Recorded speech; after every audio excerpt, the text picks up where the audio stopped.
Que la CENI est en train de faire le jeu de pouvoir, et je ne cesserai jamais de le répéter. Pourquoi je le dis? À toute sortie de M. Nanga, lui, il se prononce pour la non-organisation des élections.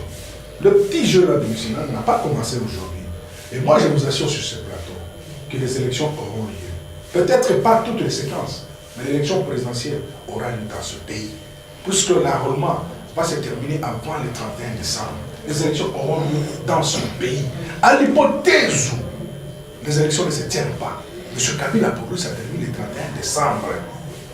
À l'hypothèse où. Et c'est pour cela, on a changé. Pourquoi ne pas attendre la fin de cet enrôlement, ce processus, pour que finalement la CENI donne un calendrier? D'ailleurs, la CENI a annoncé que le calendrier sera publié incessamment.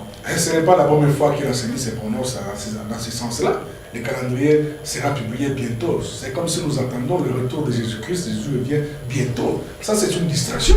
Nous voulons que la CENI puisse s'assumer en projetant un calendrier réaliste pour que nous puissions y aller. Parce que vous savez, M. José, si aujourd'hui, dans ce pays, nous vivons des tueries, nous vivons des viols, nous vivons une justice à double vitesse, nous vivons une justice instrumentalisée, c'est à cause de la non-organisation des élections.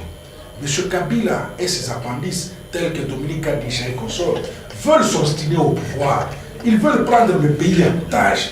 Là, nous disons non. M. José, comment est-ce que vous restez avec un pouvoir suicidaire comme celui-ci, qui est en train de... Vous pensez que c'est simplement l'élection présidentielle qui vaut la peine pour dans ce pays? Pour le temps, M. José, sans se voiler la face, et nous ne pouvons pas nous leurrer, le mal congolais qui met ce pays en péril, c'est M. Joseph. Et comment arriver à organiser les élections? Parce que la seule manière pour Joseph Kabila, le président de la RDC, de quitter le pouvoir, c'est par la voie électorale. En 30 secondes, ce sera... Non, ce n'est pas seulement ça. La seule manière, à l'hypothèse où il respectait la Constitution, à l'hypothèse où il respectait l'accord, c'est par les élections.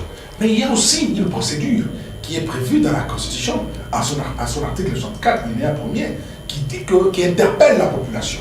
Tout celui qui veut s'obtenir au pouvoir par devoir illégal, par devoir de terrorisme, par devoir d'intimidation, la population est prête à le faire échec.